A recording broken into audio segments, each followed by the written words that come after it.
নমস্কার বন্ধুরা, ঘরকন্নার হেসেলের নতুন একটি ভিডিওতে তোমাদের সকলকে অনেক অনেক স্বাগত জানিয়ে আজকের ভিডিওটি শুরু করছি। এই ভিডিওটি ছিল গত মঙ্গলবারের, তবে বেশ কিছু কারণের জন্য ভিডিওটি আমি আর ভয়েস দিয়ে উঠতে পারিনি এবং এডিটও করে উঠতে পারিনি, তো সেই জন্য ভিডিওটি দিতে এত লেট হয়ে গেছে। সকালবেলা ঘুম থেকে উঠে নিজের সমস্ত কাজকর্ম করে নিয়ে এখন আমি এই জানলাটাকে খুলে দিচ্ছি। এটা রুমের মধ্যেই জানলা, যদিও এখনও বেটু ঘুমিয়ে আছে, তাও এই জানলাটাকে খুলে দিই, কারণ এই জানলাটার মধ্যে থেকে সকালবেলায় খুব সুন্দর একটা ফুরফুরে হাওয়া দেয়, যে জন্যে ভীষণ জানলাটা খুলে দিলে ভালো লাগে। আর সকালবেলার এই প্রাকৃতিক দৃশ্যটা দেখতেও আমার ভীষণ ভালো লাগে। সকালবেলা অনেকেই মর্নিং ওয়াকে যায়, তো আমি এই জানলা থেকে সমস্ত কিছু দেখি এবং ভীষণ ভালো লাগে, কারণ আমার তো আর সেরকমভাবে যাওয়ার সুযোগ বা সময় কোনোটাই হয়ে ওঠে না। কারণ বেটু যেহেতু এখন অনেকটাই ছোট, তাই ওকে সঠিক সময়ে তুলে স্কুলের জন্য রেডি করতে হবে, তার আগে ওর জন্য টিফিন বানাতে হবে, তো এই সব করে আর মর্নিং ওয়াক করা সেরকমভাবে সময় হয়ে ওঠে না। তবে জানো তো, সকালবেলা এই যে ঠান্ডা হাওয়াটা ঘরের মধ্যে ঢোকে, তাতে না মনটা ভীষণ ভালো হয়ে যায়। ইচ্ছে আছে যখন বেটু একটু বড় হয়ে যাবে, নিজেরটা নিজে সমস্ত কিছু করতে পারবে, তখন আমি সকালবেলার দিকে উঠে পড়ে মর্নিং ওয়াকে যাব। তো দেখা যাক, এখন তো সেটা সম্ভব নয়, কারণ এখন ওকে নিজেরটাও নিজে কিছুই করতে পারে না, সমস্তটাই উঠিয়ে দিতে হয়। এমনকি সকালবেলা ঘুম থেকে ওকে সময় মতন উঠিয়ে না দিলেও স্কুলেও যেতে পারবে না।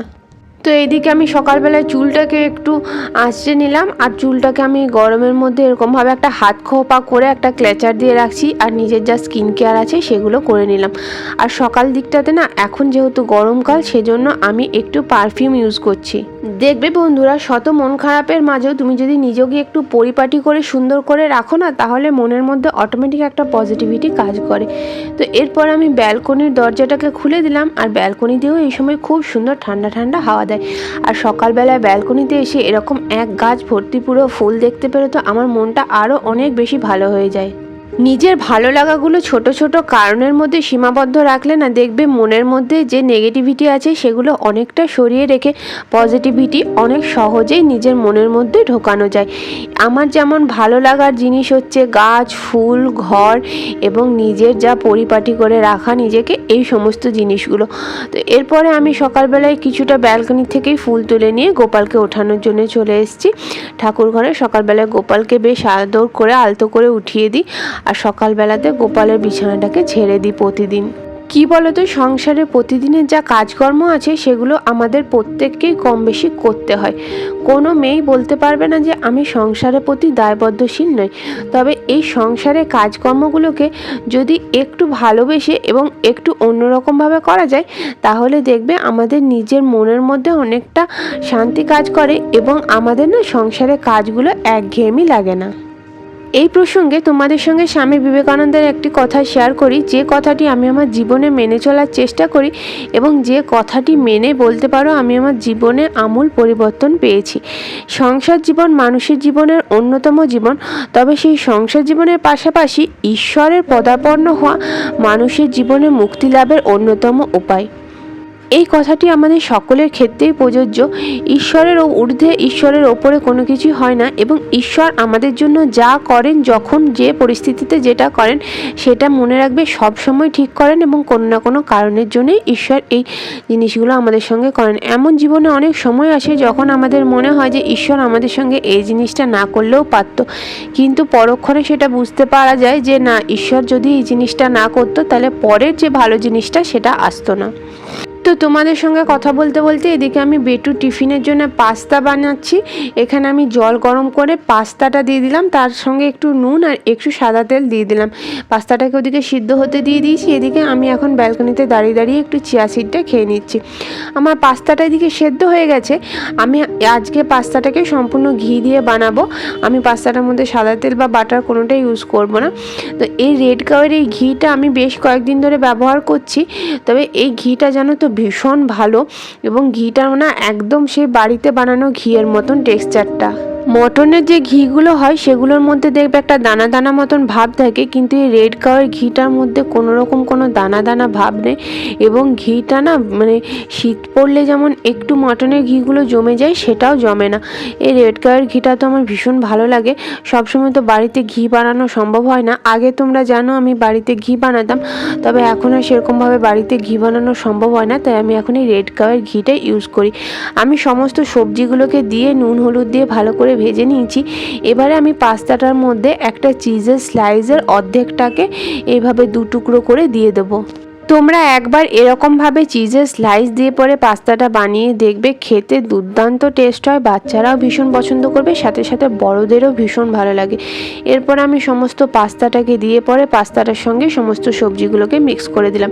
এরকমভাবে পাস্তা বানিয়ে দিলে আমার ছেলে খেতে ভীষণ পছন্দ করে, তাই মাঝে মাঝে ওকে এরকমভাবে পাস্তা বানিয়ে দিই। ছেলেকে নিচে ছেড়ে আমি এখন চলে এসেছি বাড়িতে। আর আমাদের নিচের যে সিকিউরিটি দাদা থাকে উনি তো ফুল দেয় জানোই, তো যখন ছেলেকে ছাড়তে যায় তো উনি আমাকে ফুলের এই প্লাস্টিকটা হাতের মধ্যে দিয়ে দেন, এটা প্রত্যেক দিনই দেন।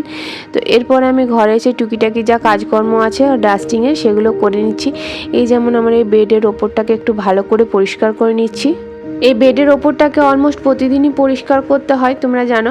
আর জানো তো এই বেডের যে ডিজাইনটা করা আছে, এই যে লম্বা স্ট্যান্ডিং লাইনগুলো আছে সেগুলোর মধ্যেও না অনেক পরিমাণে ধুলো জমে যায়। তবে আমি 2-3 দিন মতন এই বেডের ওপরটা পরিষ্কার করতে পারিনি, তাই অনেক পরিমাণে ধুলো জমে গেছিলো।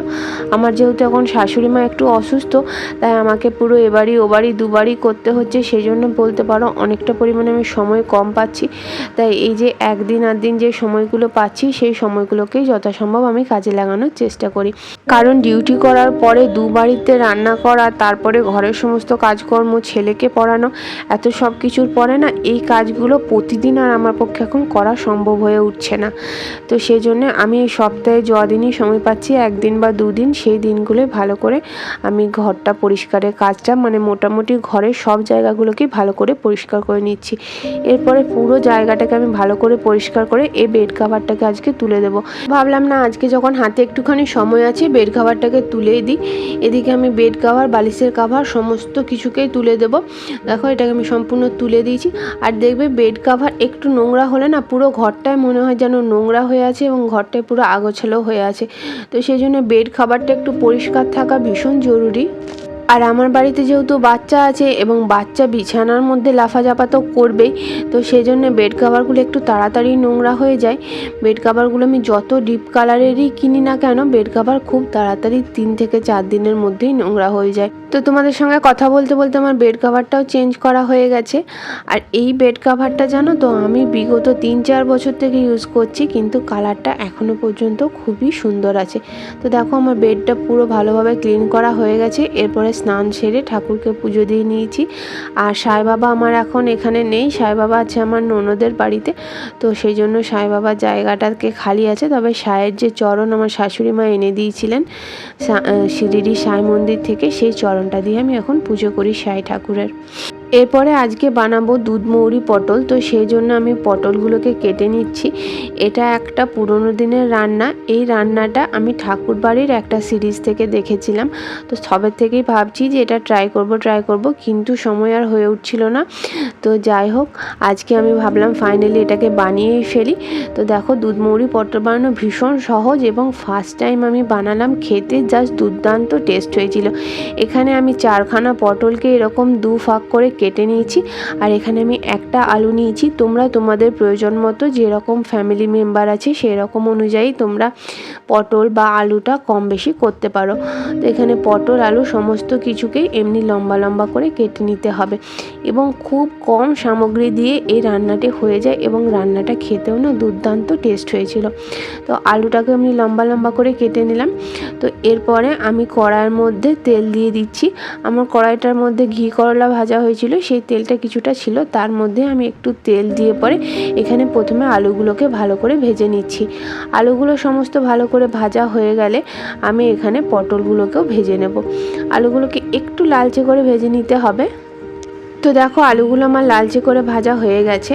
এরপরে আমি সমস্ত পটলগুলোকে দিয়েছি। পটলগুলো না খুব বেশি ছোট করার দরকার নেই, জাস্ট দুটো ফালা করে দিলে পরে পটলগুলো সুন্দর হয়ে যাবে। তবে বেশি যদি একদম পাতলা করে দেওয়া হয়, মানে এটা যদি 4টে ফালা করে দেওয়া হয় তাহলে পটলগুলো গলে যাওয়ার সম্ভাবনা থাকে। তো সেই জন্য পটলগুলোকে আমি জাস্ট দুটো ফালা করেছি। এরপরে আমি এখানে একটা মিক্সির বাটি নিয়েছি, এর মধ্যে বেশ কিছুটা মৌরি দিয়ে দিলাম, আর এখানে আমি দিয়ে দিলাম 1/2 ইঞ্চি মতো আদা আর মৌরি দিয়ে পরে এখানে একটু সামান্য জল দিয়ে পরে এটার একটা মিহি পেস্ট বানিয়ে নিতে হবে। তবে তোমাদের যদি মৌরির পরিমাণটা কম থাকে তাহলে এটা শিলনোড়ায় বেটে নিলে সব থেকে বেটার। আমার যেহেতু মৌরির পরিমাণটা একটু কম ছিল তাই এটা বাটতে আমাকে অনেকখানি সময় লেগেছে, কিন্তু যদি একটু মৌরির পরিমাণ বেশি থাকে তাহলে মিক্সিতে তোমরা সহজেই বেটে নিতে পারবে। এদিকে আমার পটলগুলো লালচে করে ভাজা হয়ে গেছে। পটলগুলোকে এখন আমি কড়ার থেকে তুলে নেব। পটলগুলো একটু লালচে করে ভেজে নিলেই সব থেকে ভালো। সমস্ত পটলগুলো আমি কড়ার থেকে তুলে নিলাম। এরপরে এর মধ্যে আমি দিয়ে দেব কিছুটা গোটা গরম মশলা। এই রান্নাটার মধ্যে উপকরণ খুবই কম লাগে, তোমাদেরকে প্রথমেই আমি বলেছি। তো প্রথমে আমি এর মধ্যে একটুখানি গোটা জিরে দিয়ে পরে কিছুটা গোটা গরম মশলা দিয়ে দেবো। গোটা গরম মশলার মধ্যে আমি দারচিনি, লবঙ্গ আর এলাচ দিয়েছি। এরপরে আমি যে মৌরির পেস্টটা বানিয়েছিলাম সেটা দিয়ে দিলাম, আর তারপরে নুন আর হলুদ দিয়ে দিলাম। গোটা গরম মশলার যে ক্লিপটা সেটা আমার ওঠেনি, তো তোমরা এটার মধ্যে প্রথমে জিরে ফোড়ন দিয়ে তারপরে গোটা গরম মশলা দিয়ে দেবে। এরপর এটাকে একটু ভালো করে কষিয়ে নিতে হবে। আর এই রান্নাটার মধ্যে অবশ্যই মিষ্টি অ্যাড করবে। এই রান্নাটা একটু মিষ্টি মিষ্টি দিলে পরে খেতে ভীষণ ভালো লাগে। তো এখানে আমি ভালো করে পটলগুলোর সঙ্গে মিশিয়ে নিচ্ছি। আর একটা কথা, তোমরা যদি কোনো বাচ্চার জন্য এটা না বানাও তাহলে ওই আদার সঙ্গে যে মৌরির পেস্টটা বানিয়েছো তার সঙ্গে লঙ্কা দিয়ে দিতে পারো। এরপর এটা ভালো করে কষানো হয়ে গেলে এখানে তোমরা 1 বাটি মতন দুধ দিয়ে দেবে। আমি এখানে দুধটা আর মেপে দিইনি, আমার একটু কুড়েমি ভর করেছিল তাই আমি দুধটা ডাইরেক্ট এখানে আমি দিয়ে দিয়েছি। তবে এখানে কাঁচা দুধই ব্যবহার করতে হবে, ফুটানো দুধ দেওয়া যাবে না। ওদিকে আমার রান্নাটা হচ্ছে আর এদিকে পুচুনে এসেছিলো, তো পুচুনের সঙ্গে আমার বেটুর দৌড়াত্ম খালি তোমরা দেখো। এরা দুজন যখন একসঙ্গে থাকে তখন এইরকম দৌড়াতে সারাক্ষণ করতে থাকে, আর যতক্ষণ থাকবে দুজনের মধ্যে মারামারি চলতেই থাকবে। আবার যখন যে যার বাড়ি চলে যাবে তখন দুজনায় দুজনকে মিস করবে। ভাই বোনের সম্পর্ক মনে এরকমই হয়। আমরাও ছোট যখন ছিলাম আমরাও তখন এরকমই করতাম। তো এদিকে আমার দুধ পটলটা একদম রেডি হয়ে গেছে। এখানে আমি বেটুর জন্য আর পুচুনের জন্য তুলে নিচ্ছি। পুচুন আজকে আমাদের বাড়িতেই খাবে, তো সেই জন্য ওদের দুজনের জন্য একটু বেশি করে তুলে নিচ্ছি। এরপর আমি এটার মধ্যে লঙ্কা কুচিয়ে দিয়ে দেবো। সব থেকে ভালো হতো যদি লঙ্কাটা বেটে দিতে পারতাম, তবে কি বলতো এই রান্না হয়ে যাওয়াটার উপরে যদি লঙ্কাটা বেটে দিই কাঁচা লঙ্কার গন্ধ ছাড়বে। তো সেই জন্য আমি লঙ্কাটাকে এইভাবে কুচিয়ে দিয়ে দিলাম। তো এরপর আমি ওদেরকে খেতে দিয়ে দিচ্ছি। তো চলো বন্ধুরা, আজকের ভিডিওটি এখানেই শেষ করছি। ভিডিওটি কেমন লাগলো কমেন্ট করে জানাবে। আশা করছি ভিডিওটি তোমাদের ভালো লেগেছে। ভিডিওটি ভালো লাগলে চ্যানেলটিকে সাবস্ক্রাইব করে পাশে থাকবে, আর ছোট্ট একটি কমেন্ট করে দিজিও ভিডিওটি কেমন লেগেছে। আজকের মতন সকলকে টাটা, বাই বাই। খুব শীঘ্রই তোমাদের সঙ্গে দেখা হচ্ছে নতুন একটি দিনের সাথে। ততক্ষণ পর্যন্ত সকলে ভালো থেকো, সুস্থ থেকো।